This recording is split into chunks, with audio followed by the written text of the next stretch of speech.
Live from Mackey Arena, everyone. It's Saturday night. Hey, this is Brian Neubert from GoldandBlack.com here in Mackey Arena with your wrap video following Purdue's 81-62 win over number 21 Minnesota, a game that really escalated quickly, really got out of hand in a hurry.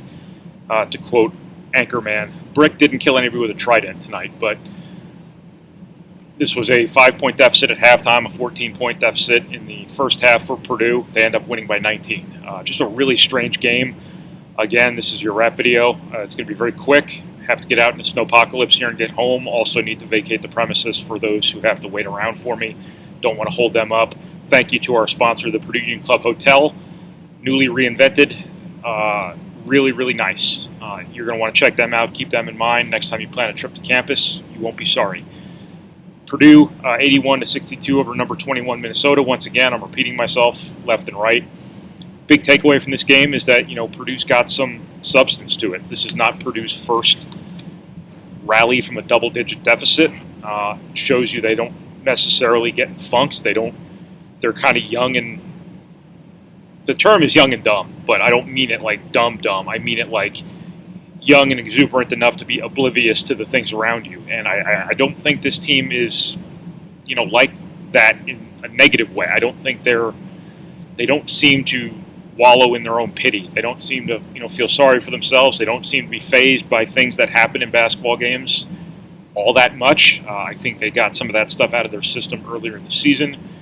For about 9 minutes, Minnesota was doing everything Minnesota needed to do to, win this game. All of these mediocre shooters Minnesota's has, according to their percentages prior to tonight, were making threes. They made 6 of 8 threes. The only one of them that was taken by a guy who's a good shooter by percentage this season was Liam Robbins, who's a 40% shooter. He made one. Gabe Kalshur is a good shooter, but he was shooting 22% prior to tonight. Brandon Johnson, basically made all his threes in one game.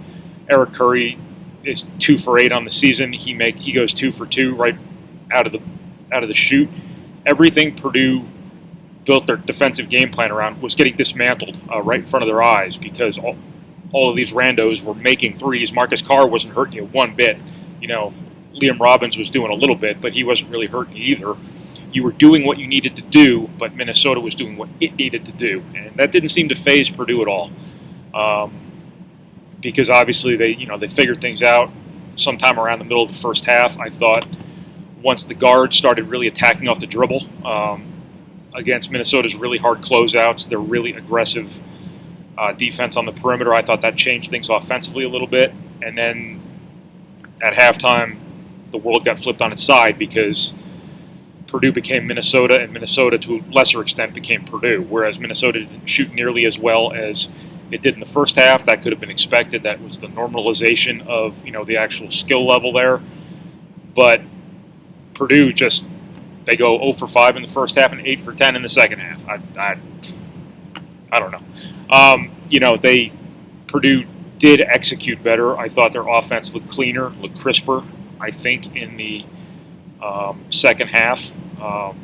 But still, there were good looks. There have been good looks in these first halves when Purdue's gone 0 for that haven't gone in. But when you get the good looks and then all of a sudden they just start going in, whereas they weren't before, it's a hard thing to make sense of. But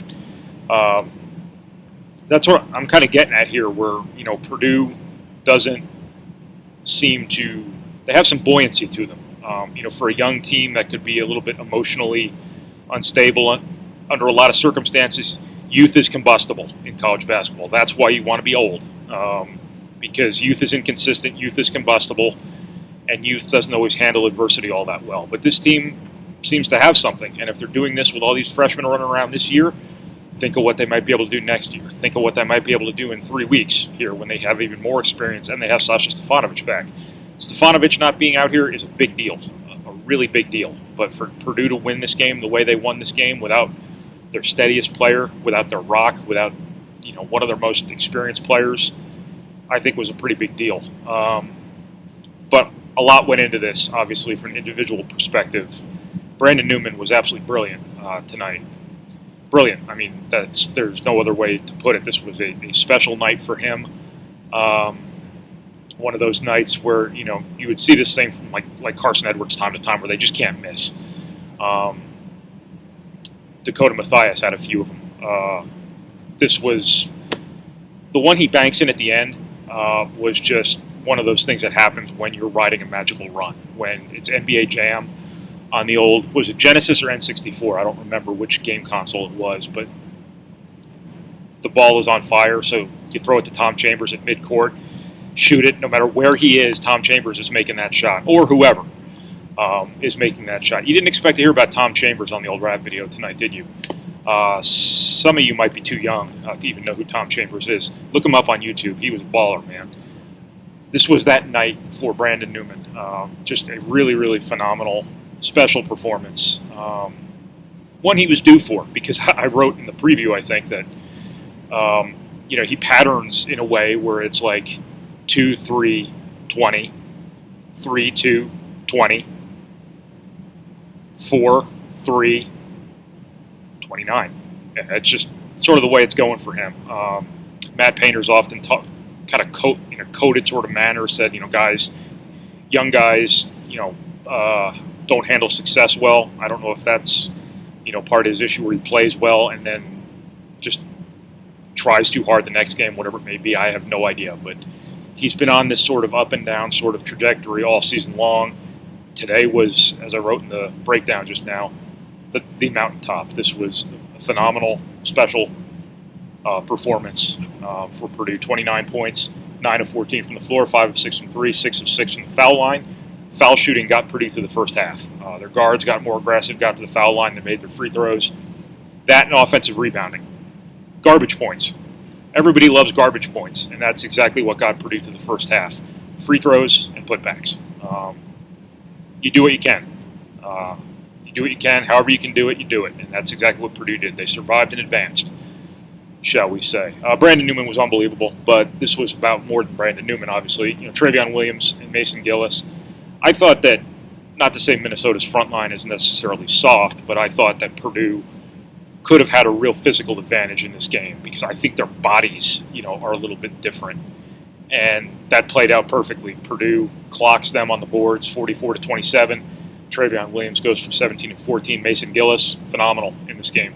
Absolutely phenomenal as well. Those two putbacks at the end just were him stepping on Minnesota's throat. That was closer-type stuff for Mason Gillis. The threes he made obviously broke. He's like Purdue's designated seal breaker from three-point range. Did it against Penn State, did it against Minnesota tonight. Just played really, really well. Just played, sort of the ultimate Mason Gillis game. This game tonight is his prototype. Low volume, lots of rebounds, garbage point scoring, open threes, good, 2 steals, rolling around on the floor quite a bit for loose balls. This was the most Mason Gillis-y game of the season, and probably many more to come for him over the years. He's going to be a really nice piece for Purdue for a very long time. Jaden Ivey, didn't play great, didn't start the second half, but I thought he gave Purdue a really, really important burst of energy there in that second half. A couple of those plays he made a really big three, made a pro-level drive and finish at the basket, had a driving dunk. Just his talent level is just, something very different from what Purdue has normally, seen come through its program. It's just a matter of harnessing it in the right direction now. He was out here again on the floor right after the game. Brandon Newman joined him. I know fans love this. Fans should love this because a team that wants it this bad, I don't know how you guys could not root for a team like that. All biases aside, whatever it may be. I think this team has something, potentially special brewing here, and I think their ability to time and again come back from these deficits once you get to a place consistency-wise where you're not getting in those deficits, Purdue's really onto something here. For Purdue to win a game like this without Sasha Stefanovic, big deal, big deal. Once again, don't lose sight of that. Just because Purdue won this game relatively easily in the second half, they're still missing a big piece. And for them to do this to what has been a good team to this point, albeit one that's now winless on the road still, is a really big deal for Purdue. So I'm going to leave it there. I'm going to go get my car started as fast as possible, try to not slide off the road on the way home. Might not do the podcast while I'm driving tonight because that would seem irresponsible. But that's what I got. Thanks, everybody. Brian Neubert here from goldenblack.com. Live in Mackey Arena following Purdue's 81-62 win over number 21 Minnesota. Keep in mind the Purdue Union Club Hotel, please. Newly reinvented. Just a really nice place. Please keep them in mind. Next time you're planning a trip to campus, you will not be sorry. Thanks, everybody. We'll talk to you again Tuesday night from the old home office after Purdue plays at College Park against Maryland. Thanks, everybody.